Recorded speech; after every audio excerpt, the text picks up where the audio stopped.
So ಹಾಗೆ ಅದೇ ರೀತಿಯಲ್ಲಿ ಈ ನನ್ನ ಲವ್ ಸ್ಟೋರಿ ನಿಂದೇನಾ ಗುರು, ಆ ಕಥಾನಾಯಕ ಮುಂದಕ್ಕೆ ಏನು ಮಾಡ್ತಾನಪ್ಪ ಅಂತಂದರೆ ಅಲ್ಲಿಂದ ಶುರು ಮಾಡ್ತಾನೆ. ಮನುಷ್ಯರು how they will come out from the pain of love. ಅಂದರೆ ಅವನ ನಾಯಕನ ಮನಸ್ಥಿತಿ, ಕಥಾನಾಯಕನ ಮನಸ್ಥಿತಿ ಆಗಿರುತ್ತೆ ಅಂದರೆ, ಇದು ನನಗೆ ಮಾತ್ರ, ಸೊ ನಾನು ಮಾತ್ರ ಇದರಿಂದ ಸಫರ್ ಆಗ್ತಿದ್ದೀನ, ಅರೆಲ್ಸ್ ಈ ಸಮಸ್ಯೆ ಎಲ್ಲರಲ್ಲೂ ಹೀಗೆ ಇರುತ್ತಾ ಅಂತ ಹೇಳಿ he started to know about. So ಅದನ್ನು ತಿಳ್ಕೋಬೇಕು ಅನ್ನೋ ಆಸಕ್ತಿನಲ್ಲಿ he started to learn the things, how they will come out from the pain, ಹೇಗೆ ಆ ಪರಿಸ್ಥಿತಿಯನ್ನು ನಿಭಾಯಿಸ್ತಾರೆ ಅನ್ನೋದನ್ನೆಲ್ಲ ಅರ್ಥ ಮಾಡಿಕೊಂಡ ಕಥಾನಾಯಕ he started different route, different journey. Later on how he will grows, ಹೇಗೆ ಬೆಳೀತಾನೆ, ಅವನ ಜೀವನ ವಿಧಾನವನ್ನು ಬದಲಾಯಿಸ್ಕೊಂಡು, how he started to focus in the life. ಆಮೇಲೆ ಅವನಿಗೆ ನಿಜವಾದ ಗೆಲುವಿನ ಅರ್ಥ ಹೇಗೆ ಅವನ ವಿಧಾನದಲ್ಲಿ ಅವನು ಅರ್ಥ ಮಾಡ್ಕೊಳ್ತಾನೆ, ಮತ್ತು ಓವರಾಲ್ ಆಗಿ ಹೊರಗಡೆ ಸಕ್ಸಸ್ ಅನ್ನೋದು ಹೇಗಿರುತ್ತೆ ಅನ್ನೋದ್ರ ಕಡೆ ಅವನ ಹಾದಿಯನ್ನು ಹೇಗೆ ರೂಪಿಸ್ಕೊಳ್ತಾನೆ ಅಂತಕ್ಕಂಥದ್ದು ಮುಂದುವರೆದ ಭಾಗದಲ್ಲಿ will explain it everything. But ನಾನೊಂದು ಸಜೆಷನ್ ಅಂತ ದೊಡ್ಡ ಪದವನ್ನು ಕೊಡದೇ ಇದ್ದರೂ ಕೂಡ, ಯೌವನಾವಸ್ಥೆಯಲ್ಲಿ ಏನೂ ಅರ್ಥವಾಗದ ಪರಿಸ್ಥಿತಿಯಲ್ಲಿರ್ತಕ್ಕಂಥವ್ರು, I can give the guide. ನೀವು ಏನಿಲ್ಲ, ಜಸ್ಟ್ ಅಬ್ಸರ್ವ್ ದ ಥಿಂಗ್ಸ್. ನಿಮ್ಮ ಕಣ್ಮುಂದೆನೇ ಎಷ್ಟೋ ವಿಚಾರಗಳು ನೀವು ಅರ್ಥ ಮಾಡ್ಕೊಳ್ಳೋದಕ್ಕೆ ಪ್ರಯತ್ನ ಪಡ್ಬೋದು. ಭಾಳಷ್ಟು ಕಡಿಮೆ ಜನ they saw the success in love or love marriage, whatever it is. ತುಂಬ ಜನಕ್ಕೆ ಆ ಸಕ್ಸಸ್ ರೇಷಿಯೋ ಭಾಳ ಕಡಿಮೆ ಇರುತ್ತೆ. ಯಾಕೆಂದರೆ this is the fast life. ಭಾಳಷ್ಟು ಜನಕ್ಕೆ ಇವತ್ತಿಂದೆ ನಾಳೆ ಕೆಲಸ, ನಾಳೆ ಮಧ್ಯಾಹ್ನ ಏನು ಅಡುಗೆ ಮಾಡಬೇಕು, ನಾಳೆದ್ದು ಏನದು when the salary will come, ಇಲ್ಲ ಮದುವೆ ಆಗಿದ್ರೆ ಮದುವೆಗೆ ನಾನು ಎಷ್ಟು ಹಣ ಎತ್ತಿಟ್ಕೋಬೇಕು, ನನ್ನ ಬ್ಯಾಂಕ್ ಬ್ಯಾಲೆನ್ಸ್ ಎಷ್ಟಿದೆ, ಹಾಗೆ ಮಕ್ಕಳು ಯಾವಾಗ ಮಾಡ್ಕೋಬೇಕು, ಮಕ್ಕಳು ಯಾವಾಗ ಬೆಳೀತಾರೆ, ಮಕ್ಕಳು ಯಾವ ಸ್ಕೂಲ್ಗೆ ಹಾಕಬೇಕು, ಮಕ್ಕಳಿಗೆ ಏನು ಬುಕ್ಸ್ ಕೊಡಬೇಕು, ಆ ಬುಕ್ಸ್ ಬಂದರೆ ಅದಕ್ಕೆ ಬೈಂಡಿಂಗ್ ಮಾಡಬೇಕು, ಟ್ಯೂಷನ್. ಇಂಥ ಫಾಸ್ಟ್ ಲೈಫಲ್ಲಿ ನಮ್ಮ ಪೋಷಕರು, ಹಿರಿಯರು ಹೀಗೆ ಹೋಗ್ತಾ ಇದ್ದಾಗ ಯಾವುದನ್ನು ಎಷ್ಟರ ಪ್ರಮಾಣದಲ್ಲಿ ನಾವು ಪ್ರಾಶಸ್ತ್ಯಗಳು ಕೊಡ್ತಾ ಇದ್ದೀವಿ, how much we are giving the dependency of time for love, for taken care of. ನಮ್ಮ ಬಗ್ಗೆ ನಮ್ಮಲ್ಲೇ ನಮಗೆ ಭಾಳಷ್ಟು ಗೊಂದಲಗಳಿದ್ದಾಗ, that is called confusion mindset ಅಂತ ಹೇಳ್ತೇನೆ. ಆ confusion mindset is very very dangerous. ನನ್ನ ಪ್ರಕಾರ ನಾನು ಹೇಳ್ತಾ ಇರೋದು as per my analysis, taking the decisions on all. ಅದು ನಾವು ಆ ಸಂದರ್ಭದಲ್ಲಿ ಒಂದು ಸಣ್ಣ confused wrong decision, it can make the pain, it can make the hurt to the persons. ಅದು ನಾವು ಅಂದ್ಕೊಳ್ಳೋದು, ನಾವು ಏನೋ ಒಂದು ಡಿಸಿಷನ್ ತೊಗೋಬೇಕು ಅಂತ ನಾವು ತೆಗೆದುಕೊಂಡಾಗ ಇರ್ತಕ್ಕಂಥ ಫ್ಯಾಮಿಲಿ ಏನಿರುತ್ತೆ, ಇದರ್ ವಿ ಆರ್ ಆಲ್ ಮೀನ್ಸ್ ದೊಡ್ಡ ಕುಟುಂಬಗಳಿದ್ದರೆ, ಈಗ ತಂದೆ ತಾಯಿ, ಅಣ್ಣ ತಮ್ಮ, ಮತ್ತು ಮದುವೆಗಳಾಗಿದ್ದರೆ ಅವರ ಹೆಂಡತಿ, ಅವ್ರ ಮಕ್ಕಳುಗಳು, the one persons decision has to give the relaxation for all. ಆ ಡಿಸಿಷನ್ ಅಂತಕ್ಕಂಥದ್ದು ಕೂಡ ಬೇರೆಯವರಿಗೆ ಅದು ಎಲ್ಲೋ ಒಂದು ಕಡೆ ಅದರಿಂದ ಹಾರ್ಮ್ ಆಗದೆ ಇರತಕ್ಕಂಥದ್ದು, ನೋವಾಗದೆ ಇರತಕ್ಕಂಥದ್ದು, ತೊಂದರೆ ಆಗದೆ ಇರತಕ್ಕಂಥ ಡಿಸಿಷನ್ಸ್ ತೊಗೊಂಡ್ರೆ ಮಾತ್ರ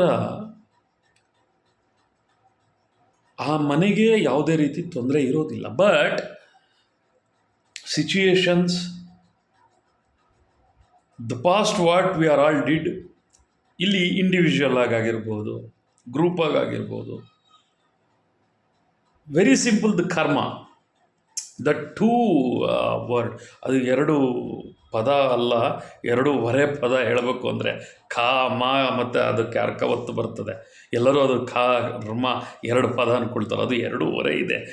ಮ್ಯಾಥ್ಸು ಗೊತ್ತಿರೋರಿಗೆ ಅದನ್ನು ಆ ರೀತಿ ಹೇಳಿದ್ರು ಕೂಡ ತಪ್ಪೇನಿಲ್ಲ. ಆ ಎರಡೂವರೆ ಎಷ್ಟು ಕೆಲಸ ಮಾಡುತ್ತೆ ಅಂತಂದರೆ, ಜಸ್ಟ್ ರಿಮೆಂಬರಿಂಗ್ ದಟ್ ಸಾಂಗ್, ನಗುವುದೋ ಅಳುವುದೋ ನೀವೇ ಹೇಳಿ, ದಿಸ್ ಈಸ್ ಹೌ ದಟ್ ಕರ್ಮ seriously impacts for almost ಏನಿಲ್ಲ everyone.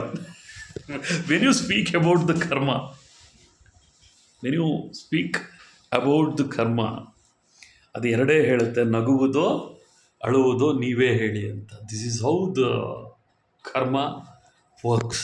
So how much we can do the good things, how much we can earn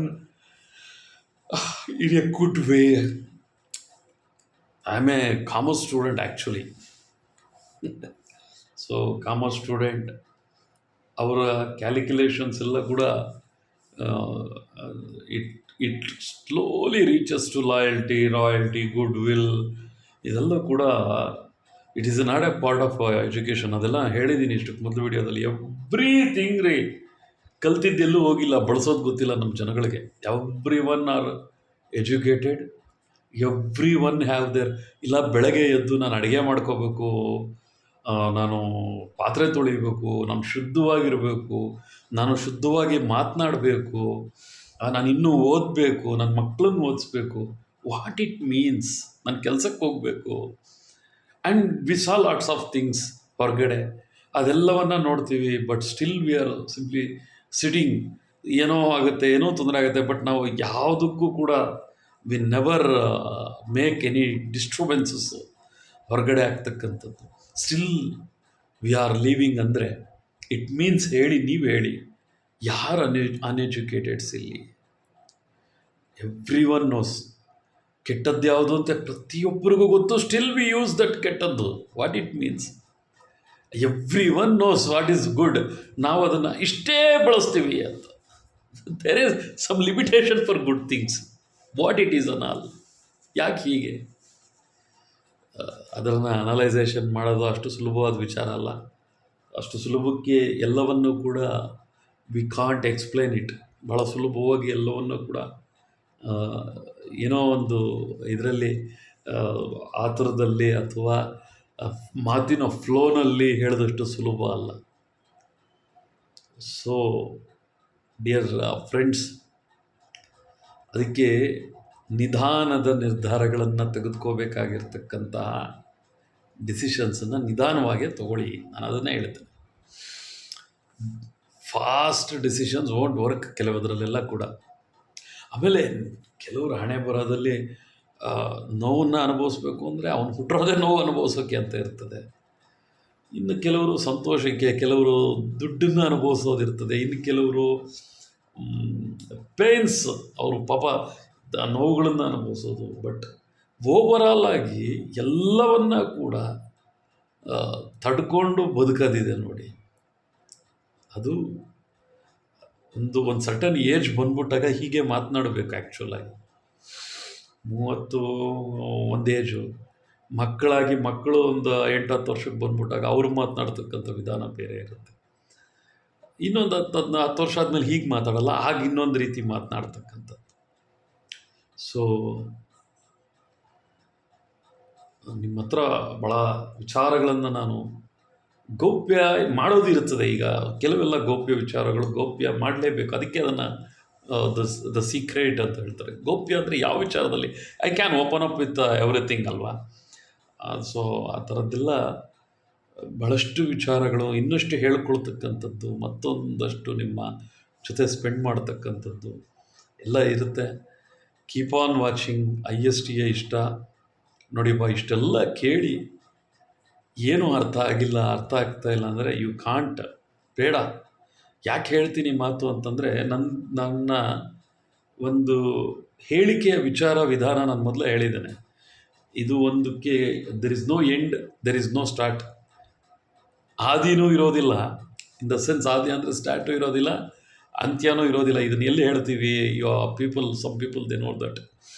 ಆದಿಯೂ ಇರೋದಿಲ್ಲ ಅಂತ್ಯವೂ ಇರೋದಿಲ್ಲ ಅಂದರೆ ಇದು ಹೇಳ್ತಾ ಇರ್ತಕ್ಕಂಥ ವಿಚಾರ there are some related things it is coming out from me. ಒಂದಕ್ಕೊಂದಕ್ಕೆ ಕೊಂಡಿ ಥರ ಬರ್ತಾ ಇರ್ತಕ್ಕಂಥದ್ದು. ಯಾವುದೋ ಒಂದು ತೆಗೆದುಬಿಟ್ಟು ಏನೋ ಒಂದು ವಿಡಿಯೋ ನೋಡ್ಬಿಟ್ಟು ಇದರಲ್ಲಿ ಏನಿದೆ ಅಂತಕ್ಕಂತಹ ತಾರ್ಕಿಕ ನಿರ್ಧಾರಕ್ಕೆ ಬರೋದಕ್ಕೆ ಹೋಗಬೇಡಿ. Temporary decisions it is not right for these videos. Okay, so ಅದಕ್ಕೆ ನಾನು ಮೊದಲೇ ಹೇಳ್ತೇನೆ, if you are not interested let them. ಏನೋ ಹೇಳ್ಕೊತಾ ಇದ್ದಾರೆ ಅಂತ ಬಿಟ್ಬಿಡಿ ನಮ್ಮ ಪಾಡಿಗೆ ನಾವು. I am not forcing anyone to please keep on watch ಅಂತ. ಬಟ್ ನಾನು ರಿಕ್ವೆಸ್ಟ್ ಮಾಡ್ಕೊಳ್ತೇನೆ, if you are really understanding something from this that is really happy, not only for me, for all. So that ಅಂಥವ್ರಿಗೋಸ್ಕರ, ಅರ್ಥ ಆಗೋ ಸ್ಥಿತಿಯಲ್ಲಿ ಇರ್ತಕ್ಕಂಥವ್ರಿಗೋಸ್ಕರ, ಸಮಾನ ಮನಸ್ಥಿತಿ ಸಮಾನ ಮನಸ್ಕರಿಗೋಸ್ಕರ ಮಾಡ್ತಾ ಇರ್ತಕ್ಕಂಥ ವಿಡಿಯೋಸ್ ಇದೆಲ್ಲ ಕೂಡ.